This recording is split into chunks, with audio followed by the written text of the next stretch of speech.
sudah kenyang perutnya? Sudah. Sudah. Satu, tapo dua, tapo tiga, tapo empat, tapo lima. Oke.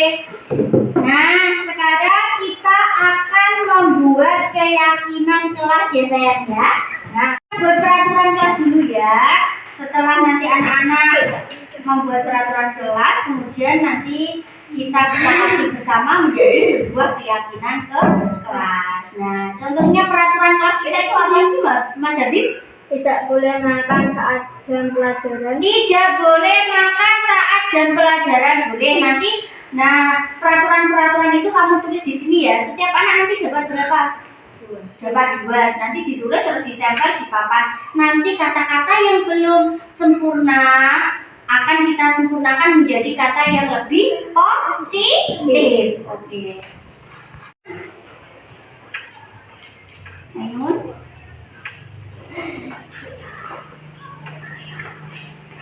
Mas Iden.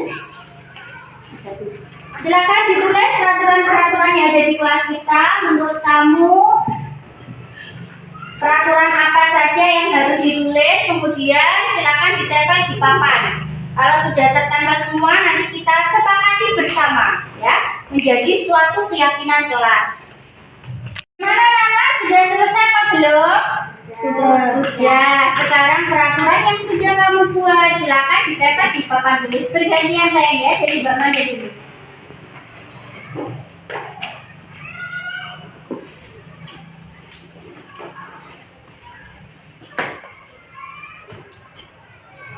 Belajar? Ayo belajar.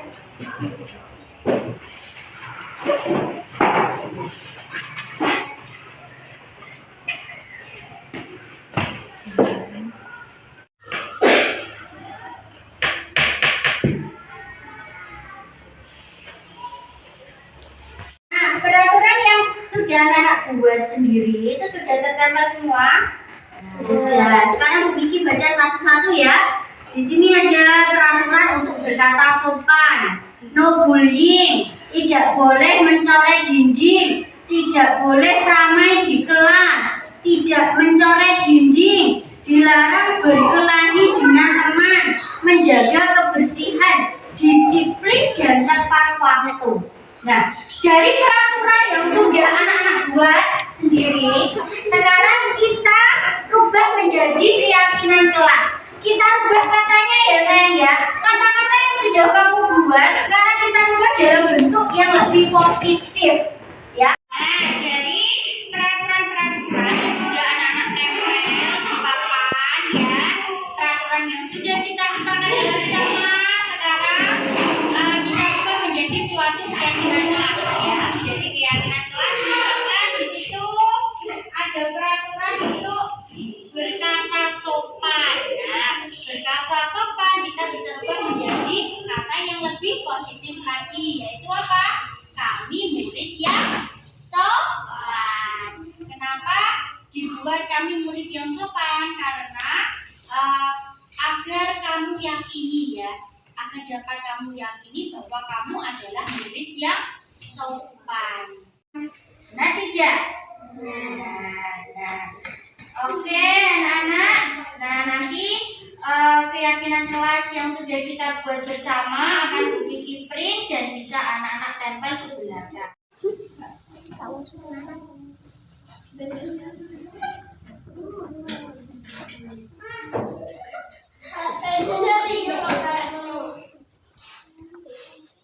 Assalamualaikum, nama saya Habib dari kelas 5 SD Negeri 2 Jatipaya. Saya senang sekali karena telah membuat keyakinan kelas bersama Bu Kiki. Dengan keyakinan kelas, saya bisa berperilaku dengan baik. Assalamualaikum warahmatullahi wabarakatuh. Waalaikumsalam warahmatullahi wabarakatuh. Bismillahirrahmanirrahim. Alhamdulillahi rabbil alamin wa bihi nasta'inu ala umuri dunya waddin. Wassalatu wassalamu ala asyrafil anbiya'i wal mursalin سيدنا ومولانا محمد وعلى آله وأصحابه أجمعين. Amma ba'du. Yang terhormat Ibu Kepala Sekolah SDN 2 Jatipaya, Ibu DRA Endang Sulistiawati, yang terhormat Ibu Hakiki Mai Ismawati selaku calon guru penggerak angkatan 11, Bapak Ibu Dewan Guru SDN 2 Jatipaya yang berbahagia.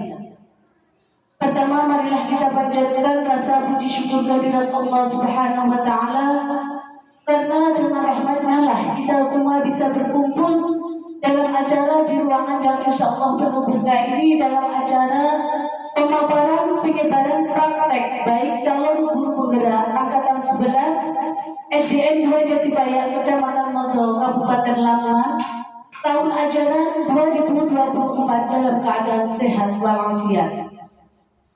Salawat dan salam semoga tetap tercurahkan kepada junjungan kita Nabi besar Muhammad Rasulullah Sallallahu Alaihi Wasallam, karena dengan bimbingan beliaulah kita semua dapat mengetahui mana yang hak dan mana yang batil, yakni ad-dinul Islam. Bapak Ibu hadirin sekalian yang berbahagia, saya di sini sebagai pembawa acara. Langsung saja saya akan membacakan susunan acara pada pagi hari ini. Acara pertama pembukaan, acara yang kedua menyanyikan lagu Indonesia Raya, acara yang ketiga sambutan kepala sekolah, acara yang keempat pemaparan diseminasi budaya positif calon guru penggerak angkatan 11. Dilanjutkan acara yang terakhir penutup atau doa. Sebelum acara ini dimulai, marilah kita buka acara pada pagi hari ini dengan bacaan Bismillah. Bismillahirrahmanirrahim. Terima kasih. Semoga dengan bacaan tadi acara pada pagi hari ini bisa berjalan dengan lancar dan semoga mendapatkan ridho dari Allah Subhanahu wa Ta'ala. Amin. Allahumma amin. Dilanjutkan acara yang kedua menyanyikan lagu Indonesia Raya. Hadirin dimohon berdiri dan langsung akan dipandu oleh Ibu Maria. Kepadanya disilahkan.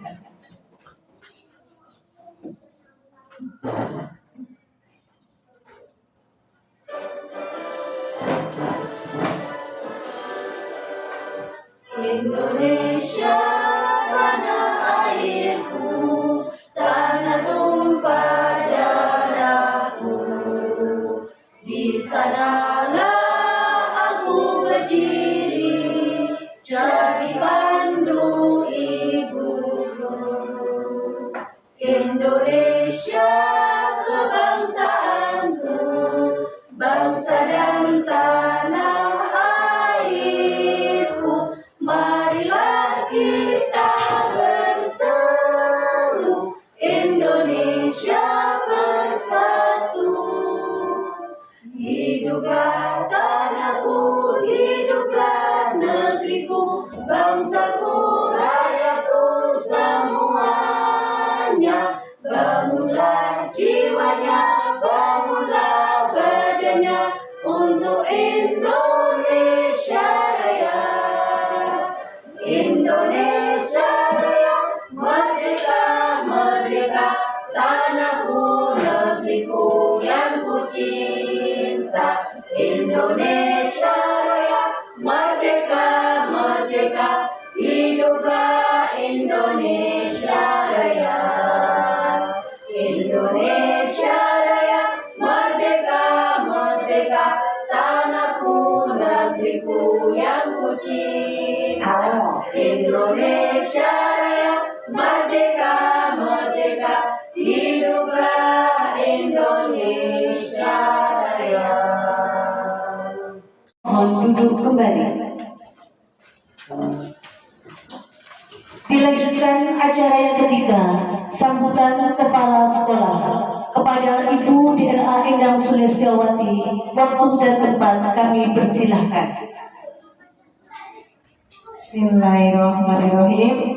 Assalamualaikum warahmatullahi wabarakatuh. Waalaikumsalam warahmatullahi wabarakatuh. Yang terhormat Bapak Ibu Guru SDN 2 Jatipaya dan yang kami banggakan Ibu Guru dan Bapak Guru, yaitu Bu Kiki dan Bu Pak Didik, karena sudah mengikuti calon guru penggerak. Yang pertama, marilah kita panjatkan puja dan puji syukur kehadirat Allah Subhanahu wa Ta'ala, karena pada pagi hari ini kita semua bisa bertemu di ruangan SDN 2 Jatipaya dalam keadaan sehat walafiat, tidak ada halangan suatu apapun.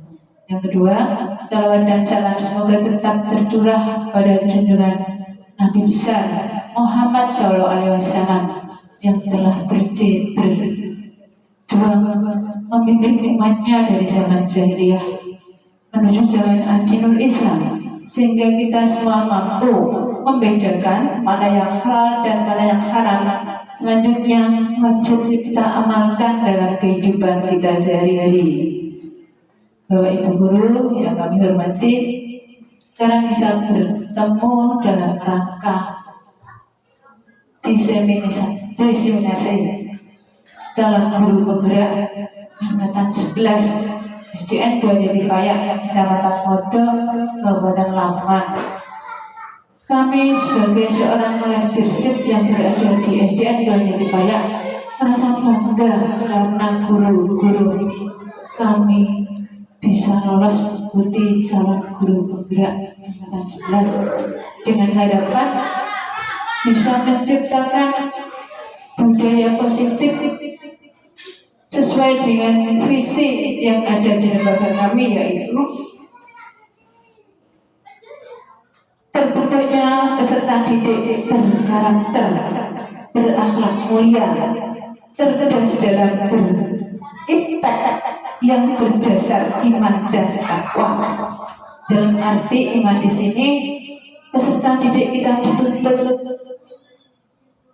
meyakini dengan hati, diucapkan dengan lisan, dan diwujudkan dengan perbuatan, mengakui adanya Allah Subhanahu wa Ta'ala dalam arti segala tingkah lakunya merasa diawasi oleh Allah Subhanahu wa Ta'ala. Kemudian takwa di sini yaitu peserta didik harus menjalankan semua perintah Allah dan menjauhi semua larangannya. Di samping itu setiap hari dibiasakan anak didik itu untuk sholat duha berjamaah. Kemudian nanti waktunya sholat duhur juga harus dilaksanakan secara berjamaah. Hal ini dalam arti membentuk karakter anak didik untuk selalu bertingkah laku yang baik dan sopan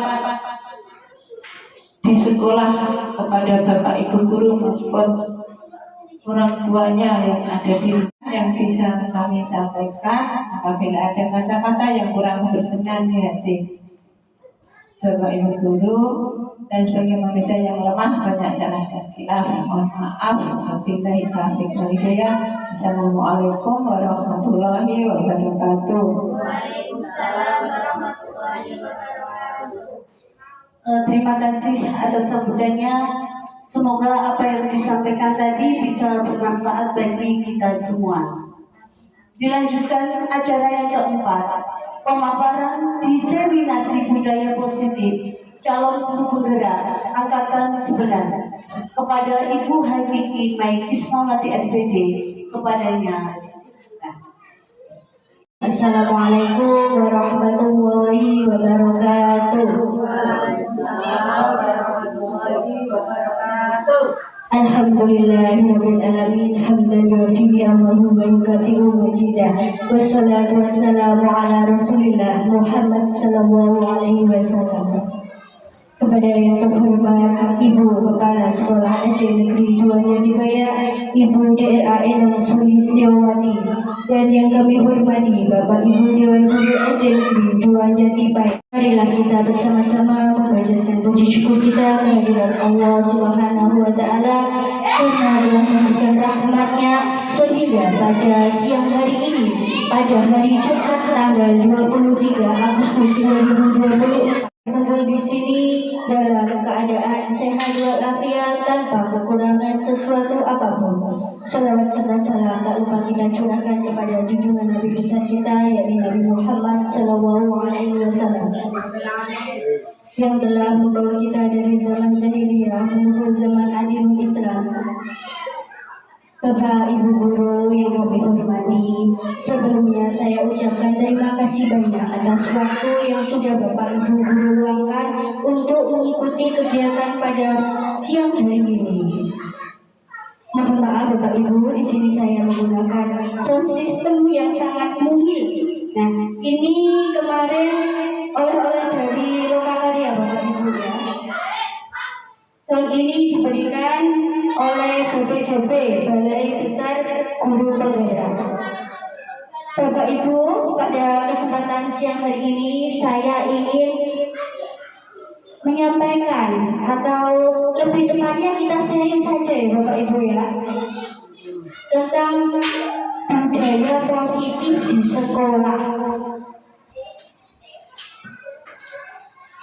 Sebelumnya saya perkenalkan, selama saya mengikuti proses pendidikan guru penggerak ini di angkatan 11, saya dibantu dan dibimbing oleh fasilitator dan juga pengajar praktik.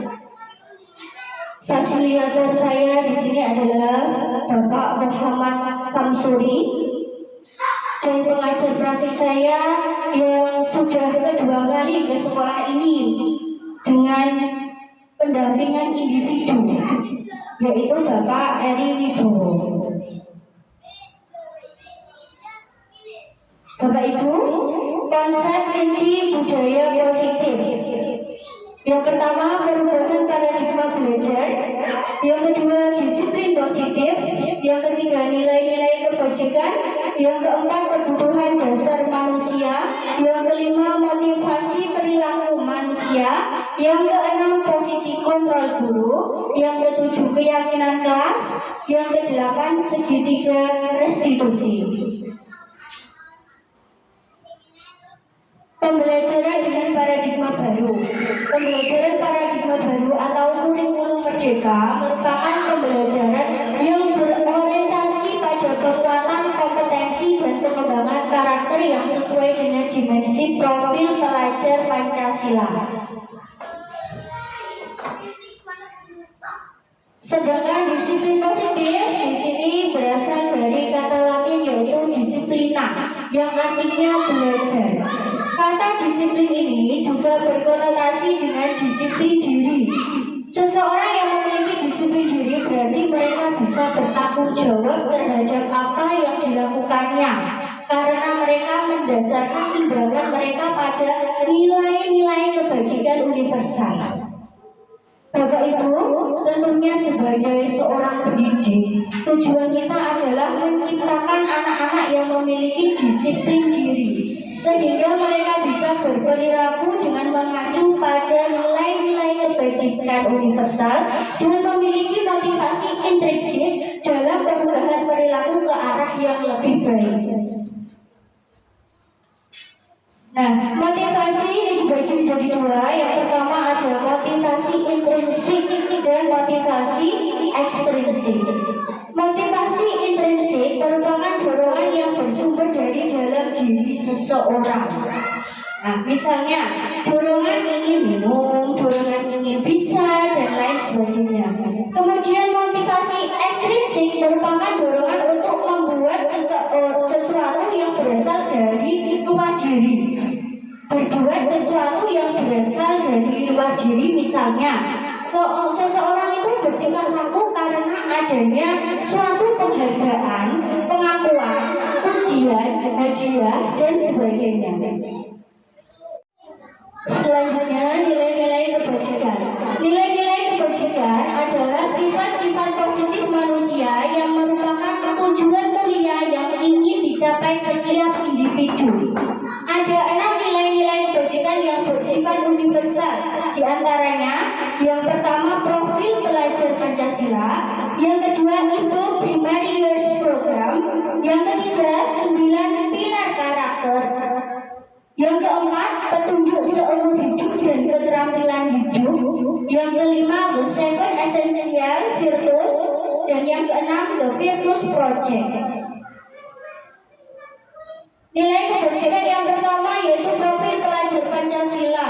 Ini sudah tidak asing ya Bapak Ibu, karena setiap hari ketika kita di kelas sebelum pelajaran dimulai biasanya kita mengajarkan profil pelajar Pancasila dengan sebuah lagu, ya. Yaitu yang pertama, beriman, bertakwa kepada Tuhan Yang Maha Esa dan berakhlak mulia, kemudian mandiri, kenalan kritis, berkebinekaan global, bergotong royong dan kreatif.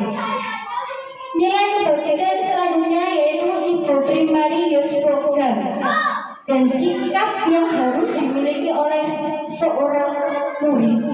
Yang pertama, toleransi, kemudian rasa hormat, integritas, mandiri, menghargai, antusias, empati, keingintahuan, kreativitas, kerjasama, percaya diri, dan komitmen.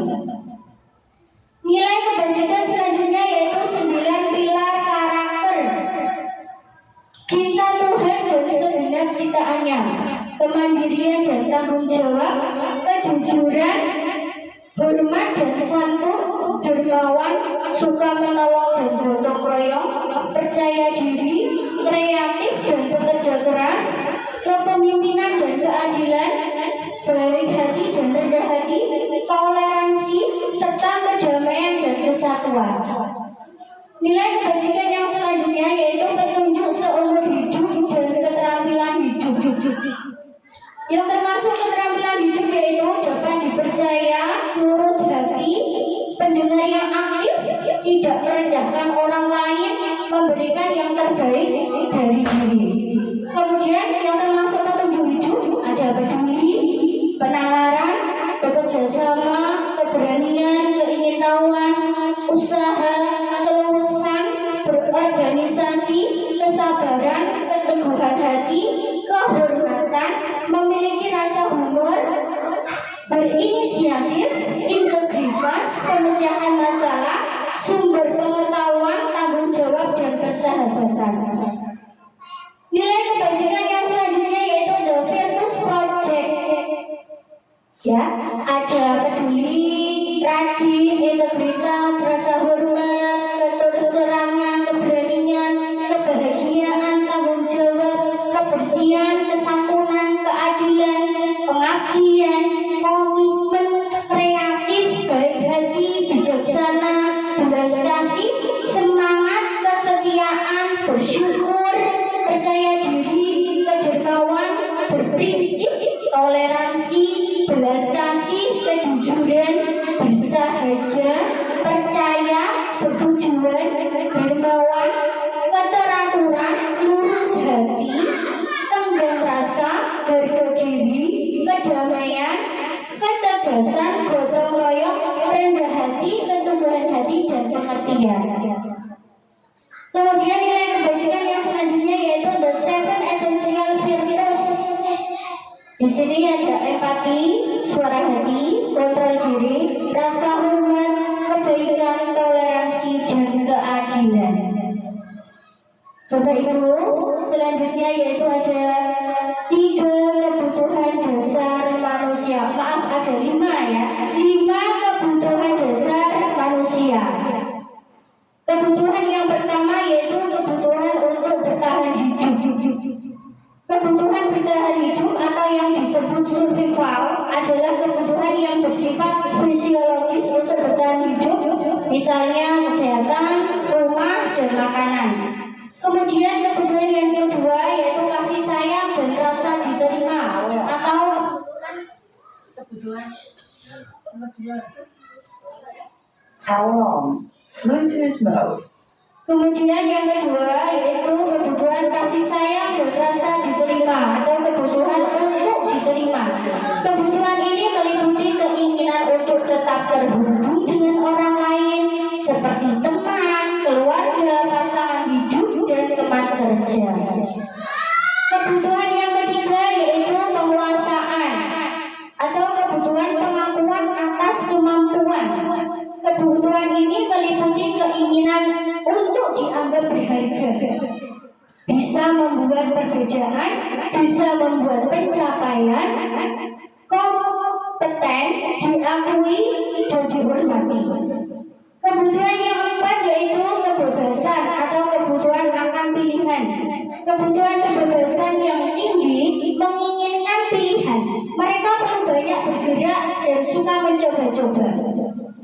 Dan kebutuhan dasar manusia yang terakhir yaitu kesenangan atau kebutuhan untuk merasa senang.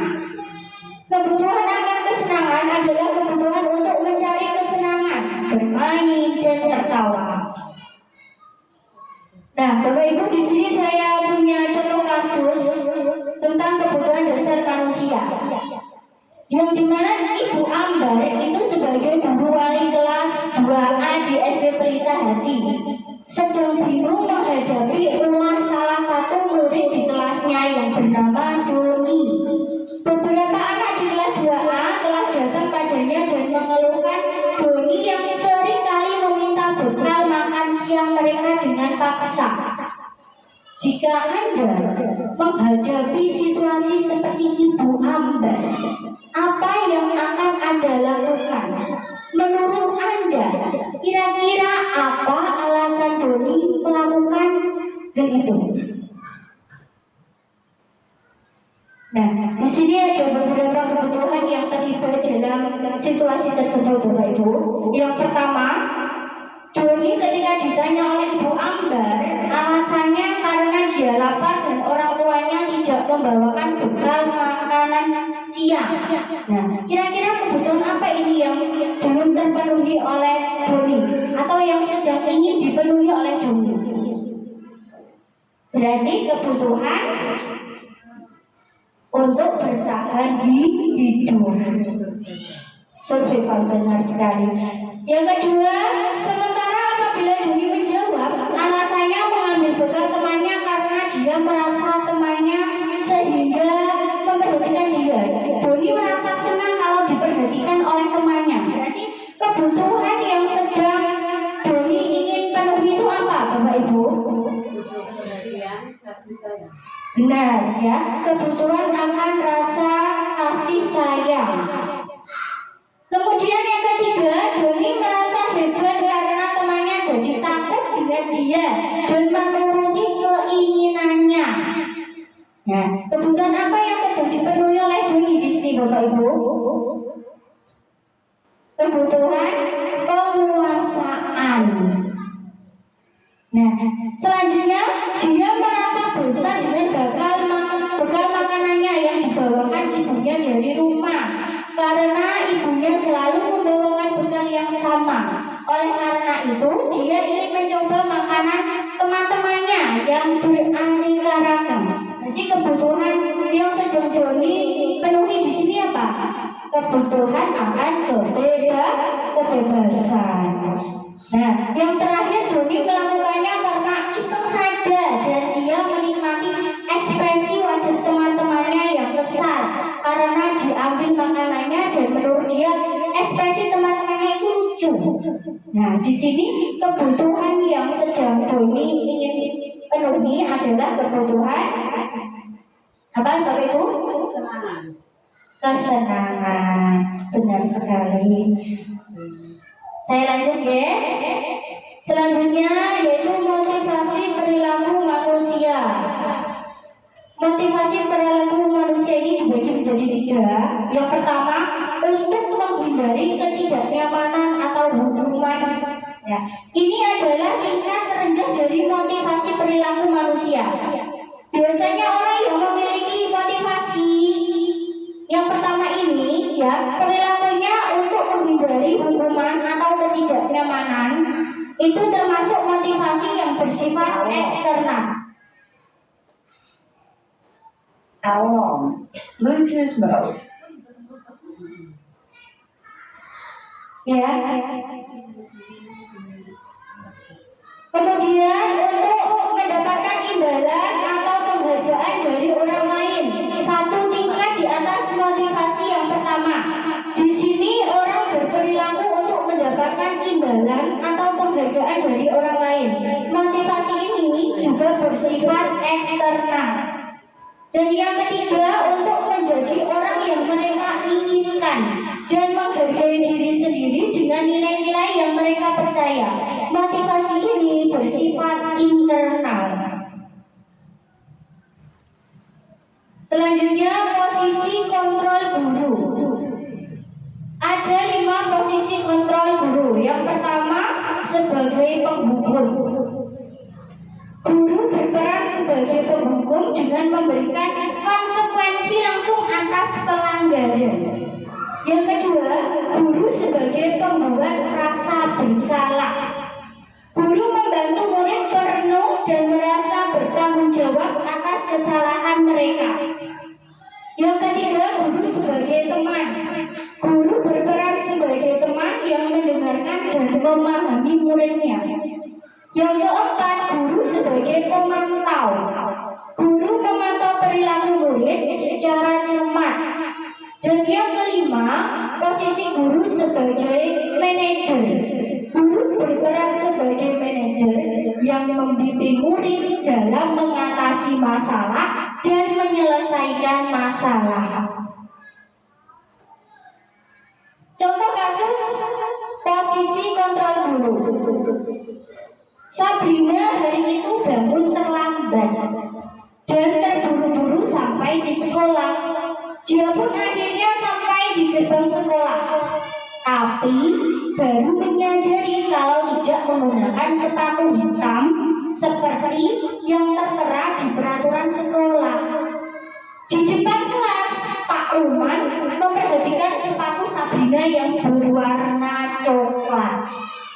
Nah, Bapak Ibu Guru, jika kita sebagai Pak Lukman, ya, maka posisi kontrol apa yang akan kita ambil? Nah, posisi kontrol apakah yang seharusnya diambil oleh Pak Lukman dalam menangani kasus tersebut? Pak Lukman sebaiknya mengambil posisi manajer dengan menerapkan metode segitiga restitusi dengan langkah-langkah sebagai berikut. Yang pertama, Pak Lukman berkata kepada Sabrina, "Tidak apa-apa Sabrina, hari ini kamu berangkatnya terlambat." Sabrina pasti punya alasan kenapa bisa terlambat berangkat ke sekolah. Dan selanjutnya, Pak Lukman bertanya kepada Sabrina, apakah karena terburu-buru Sabrina bisa sampai salah pakai sepatu? Apa yang menyebabkan Sabrina sampai terlambat datang ke sekolah? Dan selanjutnya, Sabrina terlambat datang ke sekolah dengan sepatu berwarna coklat. Apakah sudah sesuai dengan keyakinan sekolah kita? Nah, di sini Bapak Ibu, kenapa Pak Lukman tidak memposisikan dirinya sebagai penghukum atau sebagai teman? Kenapa? Karena posisi kontrol yang tepat untuk Bapak Ibu Guru dalam menangani permasalahan siswa yang ada di sekolah itu lebih baik sebagai seorang manajer yang dapat membantu menyelesaikan masalah siswa tanpa suatu hukuman. Karena apa? Karena hukuman itu terkadang bisa membuat anak-anak itu merasa dendam.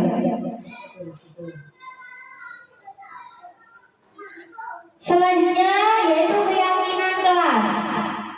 Mengapa keyakinan kelas? Mengapa bukan peraturan kelas, Bapak Ibu?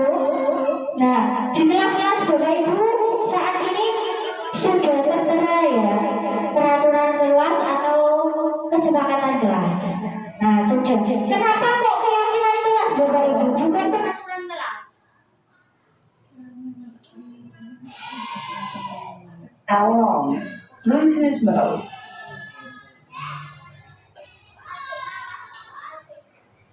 Kenapa yang harus kita buat keyakinan kelas, bukan peraturan kelas?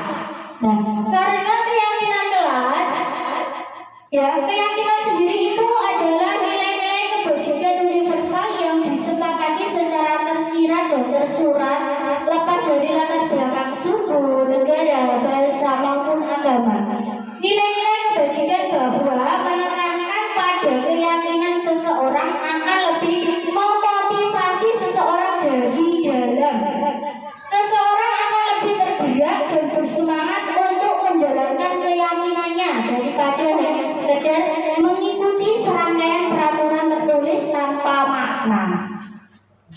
Nah, peraturan kelas sendiri artinya peraturan khusus yang dibuat untuk membantu siswa agar mampu mengendalikan dirinya selama proses pembelajaran dari perilaku yang tidak sesuai dengan peraturan atau perilaku menyimpang di kelas. Perbedaan keyakinan kelas dengan peraturan kelas. Keyakinan kelas bersifat lebih abstrak daripada peraturan yang lebih rinci dan konkret. Keyakinan kelas berupa pernyataan-pernyataan universal. Pernyataan keyakinan kelas senantiasa dibuat dalam bentuk positif. Keyakinan kelas hendaknya tidak terlalu banyak sehingga mudah diingat dan dipahami oleh semua warga kelas. Keyakinan kelas sebaiknya sesuatu yang dapat diterapkan di lingkungan tersebut. Semua warga kelas hendaknya ikut berkontribusi dalam pembuatan keyakinan kelas lewat kegiatan curah pendapat. Bersedia meninjau kembali keyakinan kelas dari waktu ke waktu. Sedangkan peraturan kelas melibatkan siswa dalam proses pembuatan peraturan. Peraturan kelas terdapat konsekuensi jika ada yang melanggar peraturan. Peraturan kelas dibuat dengan menggunakan kalimat perintah. Peraturan kelas disampaikan dengan positif. Evaluasi secara berkala jika peraturan sewaktu-waktu sudah tidak berfungsi. Nah, ini contoh keyakinan kelas dan peraturan kelas, Bapak Ibu.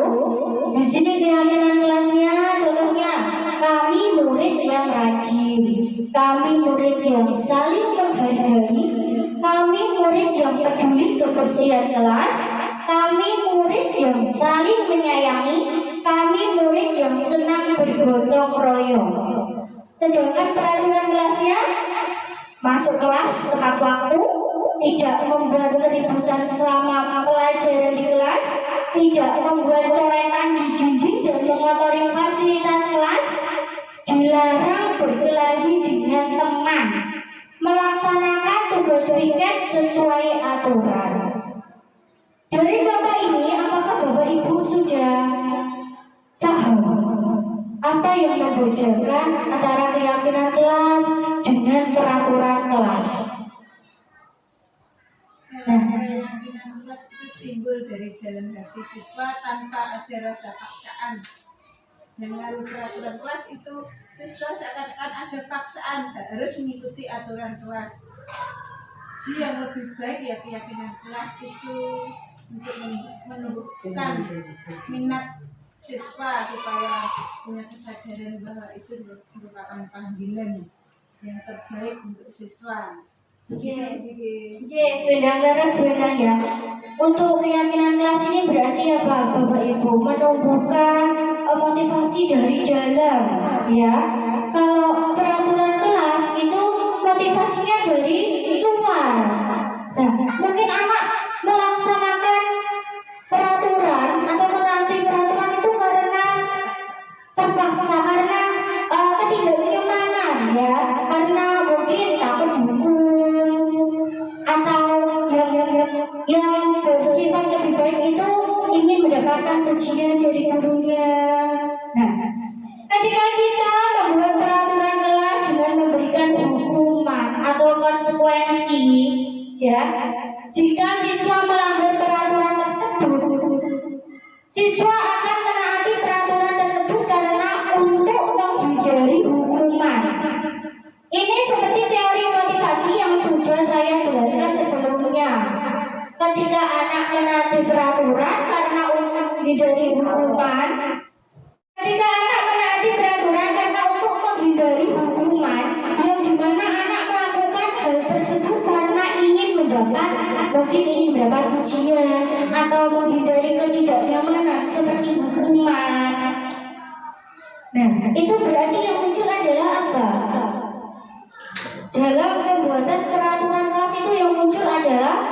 motivasi eksternal. Nah, sedangkan kalau kita menerapkan keyakinan kelas, ya, kita tidak perlu memberikan hukuman maupun konsekuensi, ya, melainkan menekankan pada keyakinan dan akan lebih memotivasi anak dari dalam, atau yang disebut motivasi intrinsik. Jika kita menerapkan keyakinan kelas, anak akan lebih tergerak dan bersemangat dalam menjalankan keyakinannya. Nah, misalkan di sini ada beberapa contoh keyakinan kelas, ya. Kami murid yang rajin. Rajin itu adalah merupakan apa, Bapak Ibu? Suatu nilai kebajikan yang sudah disepakati bersama. Dengan menekankan nilai kebajikan seperti rajin, saling menghargai, peduli, saling menyayangi, bergotong royong, maka anak akan masuk kelas itu tepat waktu, rajin belajar, itu tanpa rasa takut. Karena apa? Karena sudah ada motivasi dari dalam diri untuk melakukan hal-hal tersebut. Selanjutnya yaitu segitiga restitusi. Restitusi adalah proses menciptakan kondisi bagi murid untuk memperbaiki kesalahan mereka sehingga mereka bisa kembali pada kelompok mereka dengan karakter yang lebih kuat. Nah, tahapan segitiga restitusi ini ada 3. Yang pertama, menstabilkan identitas. Yang kedua, validasi tindakan yang salah. Dan yang ketiga, menanyakan keyakinan. Menstabilkan identitas adalah langkah pertama dalam segitiga restitusi. Sebuah proses yang bertujuan untuk membantu anak belajar dari kesalahannya dan menjadi orang yang lebih kuat. Dalam proses menstabilkan identitas, anak didorong untuk berefleksi bahwa tindakannya salah dan untuk mencari solusi bersama. Untuk menstabilkan identitas, guru bisa mencoba mengatakan kalimat-kalimat seperti ini, ya, tidak apa-apa berbuat salah, tidak ada manusia yang sempurna. Saya juga pernah melakukan kesalahan seperti itu. Kita bisa menyelesaikan ini.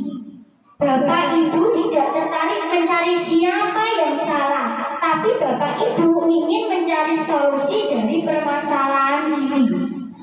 Kamu berhak merasa begitu.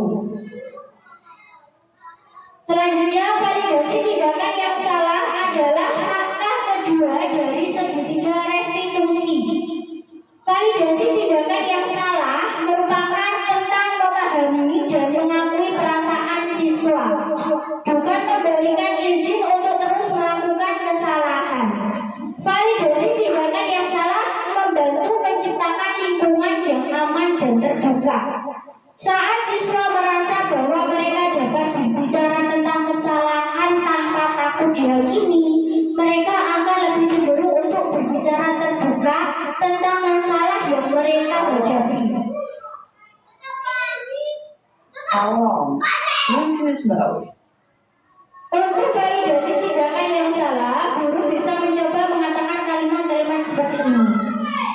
Kamu pasti punya alasan melakukan hal itu. Kamu boleh mempertahankan sikap itu, tapi kamu harus menambahkan sikap yang baru. Selanjutnya, menanyakan keyakinan adalah langkah segitiga restitusi yang ketiga. Menanyakan keyakinan artinya mengajak siswa menemukan cara untuk berperilaku lebih baik dan tidak melanggar keyakinan sekolah atau keyakinan kelas. Untuk menanyakan keyakinan, guru bisa mencoba mengatakan kalimat-kalimat seperti ini. Nilai apa yang kita percayai. Apa keyakinan kelas kita? Nah, di sini ada contoh kasus tentang segitiga restitusi. Ibu guru matematika Januari kelas 8 yang bernama Ibu Santi sakit sehingga tidak dapat masuk dan mengajar. Akhirnya dicarikan guru pengganti, yaitu Ibu Eni. Ibu Eni baru 2 tahun menjadi guru SMP. Beberapa murid perempuan, Vivi dan Natali, mengetahui hal ini dan mulai menggunakan kesempatan dan bersikap seenaknya. Tertawa dan tidak mengindahkan kehadiran Ibu Eni. Ibu Eni mencoba menyapa Vivi dan Natali dengan ramah sambil mengingatkan mereka untuk tetap fokus pada pengerjaan tugas. Ayolah, tugasnya dikerjakan. Nanti ibu dituntut bapak kepala sekolah kalau kalian tidak mengerjakan tugas. Tolong bantu ibu ya. Namun Vivi dan Natali malah jadi tertawa. Ibu santai aja bu. Mereka tetap tidak mengerjakan tugas dan malah mengobrol. Keesokan harinya, Ibu Santi memanggil Vivi dan Natali serta menanyakan tentang laporan Ibu Eni. Ibu Santi menanyakan apakah mereka bersedia melakukan memperbaiki permasalahan yang ada.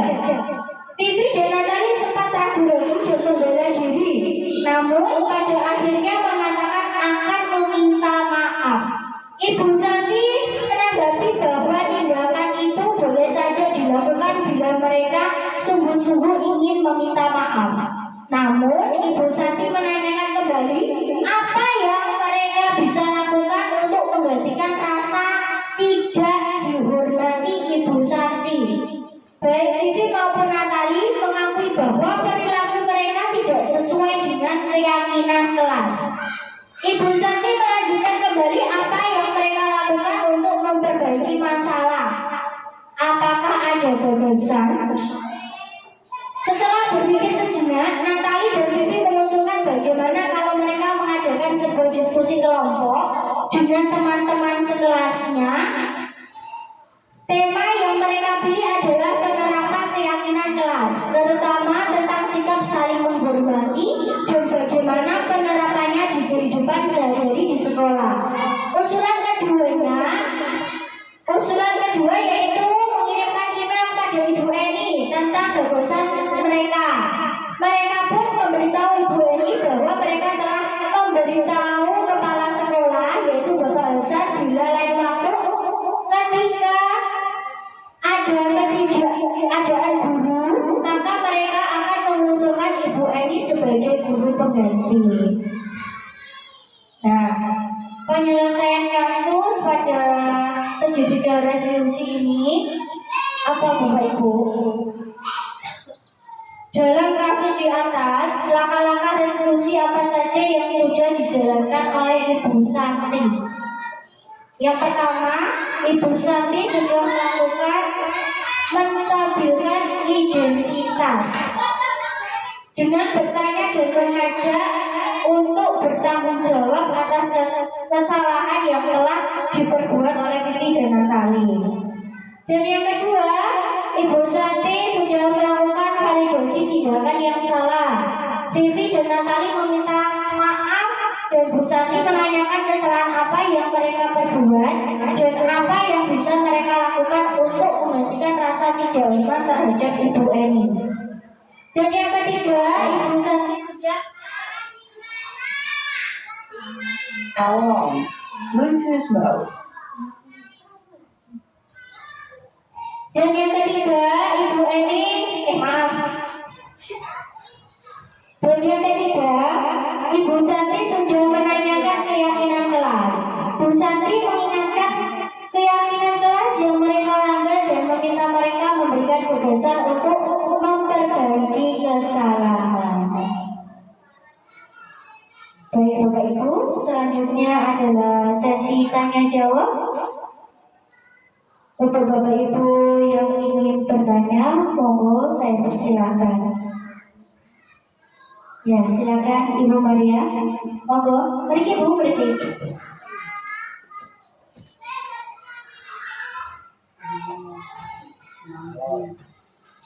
Assalamualaikum warahmatullahi wabarakatuh.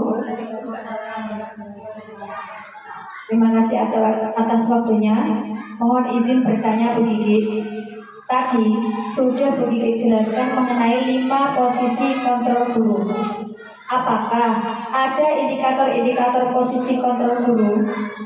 Terima kasih. Wassalamualaikum warahmatullahi wabarakatuh.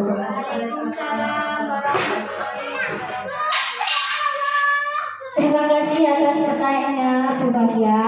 Yang ditanyakan Bu Maria di sini adalah apakah ada indikator posisi kontrol seorang guru? Ya Bu. Nah, tentu saja ada ya Bu ya. Nah, seorang guru yang di posisi apa saja tadi Bu? Ada 5 posisi kontrol seorang guru, sebagai buku, sebagai membuat rasa bersalah, sebagai teman, sebagai pemantau dan sebagai manajer. Nah, itu ada indikator-indikatornya Ibu. Ya. Seorang penghukum atau guru yang sebagai seorang penghukum ini biasanya nada suaranya itu tinggi, matanya melotot, jarinya menunjuk-nunjuk. Ini indikatornya Bu. Yang indikator dari guru yang sebagai seorang penghukum. Contohnya ya, patuhi aturan saya sambil melotot dan menunjuk-nunjuk. Dan yang kedua, membuat merasa bersalah. Indikatornya nada suara lebih lembut dan membuat anak merasa bersalah dan tidak nyaman. Contohnya, berapa kali saya harus memberitahu kamu? Itu nadanya lebih lembut, tetapi membuat anak itu merasa bersalah. Kemudian yang ketiga, sebagai teman, indikatornya nada suara ramah, akrab dan bercanda. Contohnya, ayolah bantulah demi saya. Nah, itu sebagai teman. Kemudian yang keempat, sebagai pemantau, guru yang sebagai pemantau, indikatornya dengan nada suara datar, bahasa tubuh yang formal. Contohnya, apa yang telah kamu lakukan? Tahu tidak konsekuensinya? Nah, seperti itu. Dan yang terakhir, sebagai manajer, ini indikatornya nada suaranya tulus, bahasa tubuh tidak kaku, dan mendekat ke murid, lebih merangkul murid. Ya. Contohnya, apa yang sudah kamu perbuat? Apakah sudah sesuai dengan keyakinan kelas kita? Nah, begitu Bu Maria. Apa ada yang ditanyakan lagi? Terima kasih.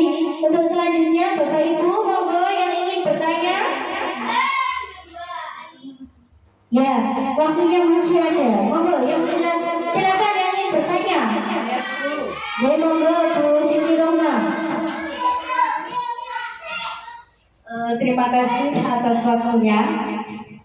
Assalamualaikum warahmatullahi wabarakatuh. Waalaikumsalam warahmatullahi wabarakatuh. Mohon izin bertanya Bu Awi. Now, Bluetooth mode. Pada kasus segitiga restitusi sudah dijelaskan tentang bagaimana menstabilkan identitas validasi tindakan yang salah dan menyayangkan keyakinan tetapi belum diberi contoh kalimatnya. Tolong kami meminta atau berikan contoh kalimat yang tepat ketika menstabilkan identitas validasi tindakan yang salah dan menanyakan keyakinan. Terima kasih. Assalamualaikum warahmatullahi wabarakatuh. Waalaikumsalam warahmatullahi wabarakatuh. Terima kasih atas pertanyaannya Ibu Siti Roma. Langsung saya jawab ya. Di sini yang ditanyakan oleh Ibu Siti Roma yaitu contoh kalimat yang tepat dalam menstabilkan identitas, validasi tindakan yang salah, dan menanyakan keyakinan. Nah, untuk menstabilkan identitas pada kasusnya, coba tadi kasus apa tadi? Vivi dan Natali, ya. Nah, kira-kira kalimat bagaimana yang tepat Bapak Ibu? Bagaimana Bapak Ibu? Vivi dan Natali, kita bisa menyelesaikan masalah ini. Vivi dan Natali, mari kita cari solusinya bersama-sama untuk permasalahan ini. Nah, itu contoh kalimat dalam menstabilkan identitas. Kemudian kalimat validasi tindakan yang salah. Nah, Vivi dan Natali, kamu pasti punya alasan melakukan hal itu. Kemudian apa yang akan kalian lakukan untuk memperbaiki kesalahan? Nah, itu kalimatnya ya. Kemudian yang ketiga, kalimat contoh kalimat menanyakan keyakinan. Apakah yang Vivi dan Natali lakukan itu sudah sesuai dengan keyakinan kelas kita? Kalau tidak sesuai, berarti apa yang harus Vivi dan Natali lakukan? Seperti itu, Bu Siti. Baik Bapak Ibu, karena waktunya masih ada, monggo yang ingin bertanya atau yang ingin memberikan tanggapan, saya persilakan. Kita di sini sharing saja Bapak Ibu. Tadi, monggo tadi.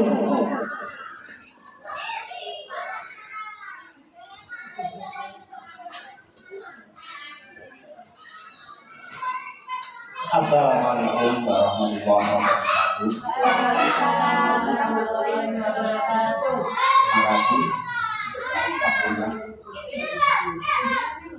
Dari kegiatan yang Ibu Kiki bawakan, ini dari saya pribadi dan mungkin dari teman-teman merasa berterima kasih sekali, di mana kami ikut mendapatkan berkah dari pembelajaran TGP yang Ibu Kiki jalani selama ini.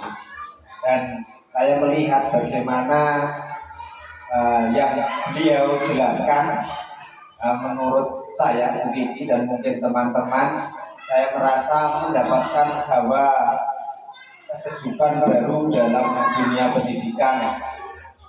Dan nama-nama atau istilah yang terjadi di dalam dunia pendidikan, walaupun kita sudah pernah melakukan bahwa kenapa kamu takut salah, atau Pak nanti kalau salah bagaimana, anak-anak seperti itu yang kita stabilkan identitas diri mereka mungkin dengan bahasa saya, salah itu nomor 19 anak sekolah harus salah dulu, nanti baru kita benarkan bersama-sama. Dan istilah baru yang namanya menstabilkan identitas itu. Dan untuk saya mungkin mewakili teman-teman sangat berterima kasih sekali dengan pengalaman ilmu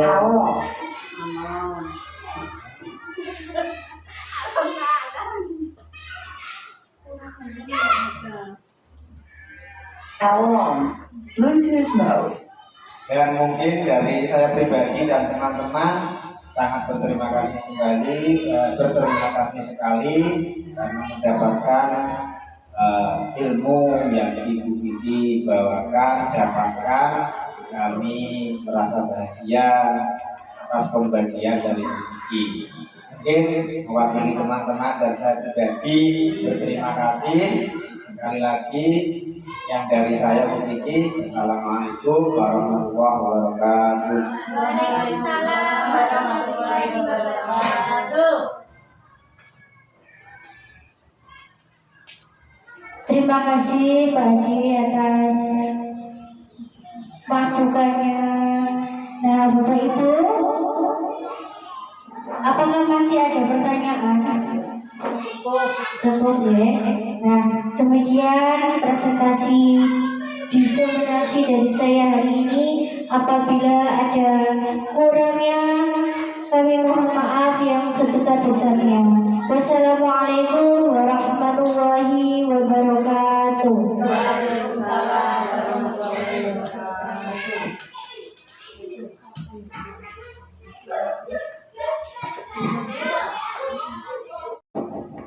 Terima kasih. Demikianlah pemaparan diseminasi budaya positif yang disampaikan oleh Ibu Hakiki Mai Ismawati SPD.